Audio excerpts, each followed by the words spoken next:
Hey, it's Tuesday and it's Tuesdays with Teresa. Hey, it's 2 p.m. Eastern time and I am actually in Vegas. So it's, what time is it for me? It is 11. It's 11. I'm a minute or so late, so forgive me. Yeah, so I'm in Vegas and you can see, I think you can see, let me see. There's the Eiffel Tower right there. Our little fake Eiffel Tower. So yeah, maybe I'll show you the sphere later. But anyway, let's get into it. I'm Teresa Durham, project manager and owner of Teresa Durham LLC. I help organizations solve problems and reach their goals via project management, process improvement, and operational management. Um, I'm doing this 10-week series on AI because I love using technology. Um, Using it to improve our lives, make our lives better, whether it's at an organization, at a company that I'm working at or working for to improve processes or, make somebody's life better, to using it in our everyday lives, at home. I just really like technology. I always have. Call me a closet nerd, whatever. I've always liked it. So I think this is an amazing time to be alive and witness what's going on and have an opportunity to impact the future. So I want you to realize how big of a deal AI is and why you should care and not be afraid of it. So yeah, that's why I'm doing this 10-week series. So this is week 6. Today is week 6, and I know on the schedule I was supposed to talk about data analysis tools. To be honest, I just didn't have time to research enough to present something that I thought would be helpful or of interest to you. So that'll be later. One of my later sessions. So if that's something you're interested in, let me know. If there's any particular tools that you're interested in, let me know, and I'll see if I can make sure that that's one of the tools that I talk about or demo for for the session. So give me just a minute. Let me make sure all my settings are right and I am being heard. Okay, looks good. So today I want to talk about the ubiquity of AI, right? So it's no secret, AI is everywhere. It's everywhere today. I mean, can you go a day without hearing something about AI, whether it's on the news or my boyfriend is here attending a conference and he sent me a text message a while ago and he's like, this conference is all about AI. I'm like, yeah, duh. That's all everybody's talking about. You can't surf. I don't think you can surf the web without running across something about AI. I mean, it's in everything. Eventually it's going to be in ice cream, right? A new Ben and Jerry's flavor. I don't know, but it's everywhere, right? So there's a lot of excitement around AI and what it can do, right? Um, there's some concern about the pace of AI. So I don't think there's ever been a time in history that technology has moved this fast. I just I don't think there's ever been a time technology has moved this fast. I mean, it's moving lightning fast. You can say something today and then tomorrow the news comes out. Oh, it's changed. Oh, they've put out a new version that's this much smarter. It's crazy how if you're keeping up with this, how fast things are going. So there's understandably some concern about that. In recent headlines, I read that there was a request by Elon Musk, and it was signed by over 1,000 other individuals asking AI labs to pause, just put a pause on the development of AI systems that are more powerful than GPT-4 for at least 6 months. Now, GPT-4 is the it's the paid version of GPT, Chat GPT, that's out there now. So it's the data comes out, and it's kind of up and down, where they've got Chat GPT is the best, and then you've got Claude, and then you've got Gemini, and then Gemini's new chat bot is better, and it goes up and down. I mean, it's all over the place every day, right? They keep coming out with new versions. But anyway, ChatGPT 4 they're using as the baseline for the best, and they're saying put a pause on that for at least 6 months. And of course, that's caused some angst in the AI community, and it's brought forward some debates about how fast AI development is going and its societal impacts. Are we, I don't know, as society mentally able to, go along with something that's moving that fast? Now, some people of those 1,000 other individuals that signed this later retracted their support. I don't know what's up with that, but the incident highlights on ongoing concerns and discussions around the control and future of AI technology. Right? So there's concerns out there, even amongst the people that are doing this, that are in the business. There's concerns. So you're looking everywhere, and AI is being integrated in everything. If you look at the applications that you use every day, I'm trying to think of something that I use that doesn't have now AI, now some little magic AI button, that you can use somehow. And I can't think of anything that doesn't have that included now. It's being integrated in our everyday products and services. I mean, honestly, I'm believing that it's leading to oversaturation. It's too much. I don't think we need it in everything, right? I think it would be better if there's some strategic thought put into how we use AI.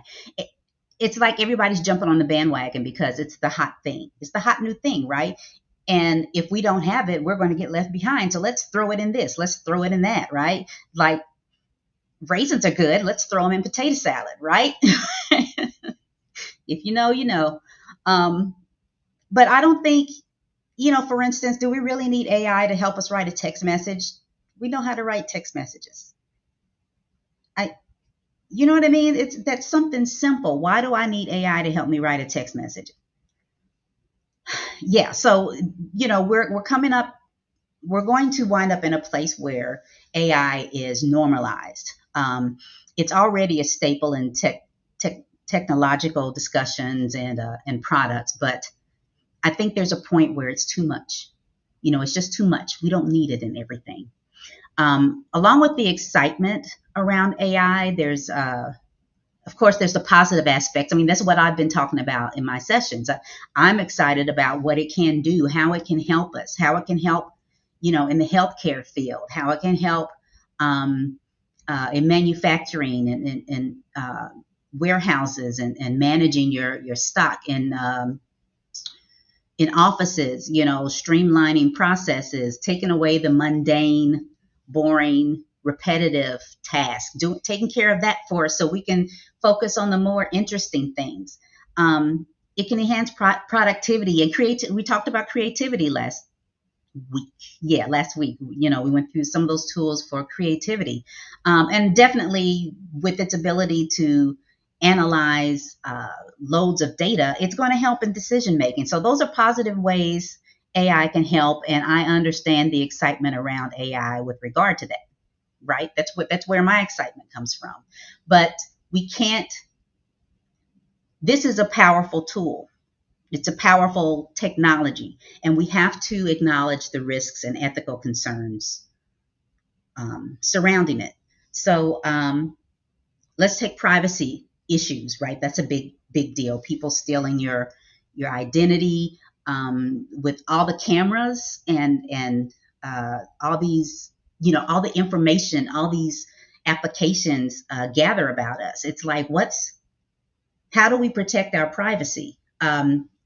the what is it? The European nation has this GDPR um, law regulation that protects privacy issues. And recently, there was a significant move by Italy's Data Protection Authority recently that blocked OpenAI's ChatGPT, citing concerns with GDP compliance. And GDP stands for General Data Protection Regulation, right? So this decision is sparking a broader conversation about AI and data privacy, which could have ramifications for AI deployment across European nations, right? They don't want to be behind, while everybody else is pushing this out. But people, they put these regulations in place to, sorry, I got a lot of hand movement going and it looks like it's making my screen flicker. Yes, they've got a lot of concerns and they're taking actions to protect the privacy of their citizens.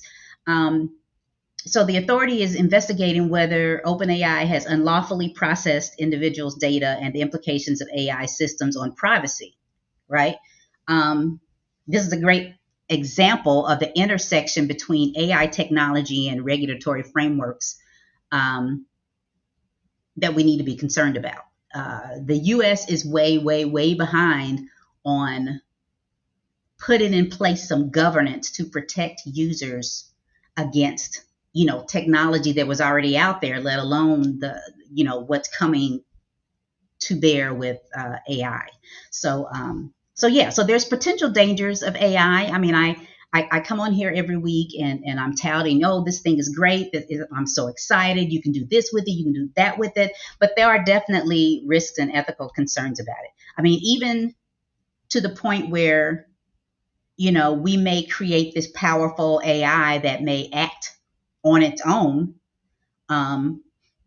in ways that we didn't intend it to, and be used maliciously. The technology could be used maliciously by people, which we know that happens, but we could be creating a new life form. We've talked about that. Is it self-aware? Is it, what if it becomes self-aware and determines humans are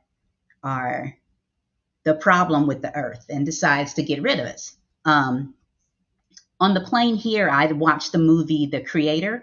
I don't know if you've seen that. I think it's a Netflix movie, Netflix or HBO, I'm not sure, but it's called The Creator. And I'm going to try not to give you any, spoilers if you haven't watched it and you want to watch it. But it's really interesting about our society came about. Our society not grew up, but evolved with AI, robots with AI technology. And we lived with them from day to day. They were beside us doing, housework, running errands for us, even watching children. And people would donate their face to and they would make likenesses and put it on the robot so they look more human and fit in better with us. There were still some robots that were, they had just had one head and it was a light or whatever. But the majority of them they looked human-like. They had faces, and I guess that kind of helped the society to accept them more. So one of the recurring themes is that something happened and AI set off a bomb in Los Angeles and wiped out a lot of people. So the United States declared war on AI. Surprise. We just went to the extreme and created war against AI. Now, New China, which was an ally or a country that we were friends with, fully embraced AI, and they were doing fine with AI. But of course, the US is like, we're going to wipe them off the face of the planet because they set off a bomb and killed all these Americans. So we're going to do what we do and find them and kill them all. And while this was happening, you kept hearing, it's just programming. It's not real. They aren't real people. They're not people like us. It's just programming. So that was a recurring theme throughout the movie. And I'll stop it there as far as telling you what the movie was about. But as humans, we are so quick to dismiss other life forms as just this or that. And therefore, it's beneath us, or it's not worthy of certain rights or compassionate treatment. It's it's really sad. But anyway, that's another concern with AI, and it's a real concern from the people that are closest to this. They're saying we're not there yet. They're guessing that we could get there. Some are saying we would definitely get there as far as creating this other life form through AI. But from everything that I'm hearing, it's going to take a while. Now, how long a while is? Is it a year? Is it several years? I don't know. But yeah, that's something else we need to be concerned about. And I'm not here to scare you. I just want to. I think part of me, one day I thought, here I am. I'm in the whole voice of AI. AI, it's great, it's amazing, it's this wonderful thing. And I'm like, what if I'm part of the problem? What if this thing winds up being horrible? I don't think that's the case. As I mentioned in another session, AI is a tool, and it all depends on right now, and it all depends on how we use it. There are going to be people out there that use things for malicious reasons, and they do bad things with it. I don't think we're going to get away from that. That's humanity. But I think if enough of us focus on the good, I mean, it's still something to be excited about. So really, I'd be interested to hear from you. Do you think we're moving too fast? Do you think the development of this technology, are we moving too fast? And if so, why? I'd be interested in, put down in the comments what your thoughts are. Is AI technology moving too fast for us? Do you think, to Elon Musk's point, pausing for 6 months would make a difference? I'm really curious as to why 6 months? Why not a year? What difference do they think that would make? So let me hear from you. Put down in the comments what your thoughts are. Are we moving too fast?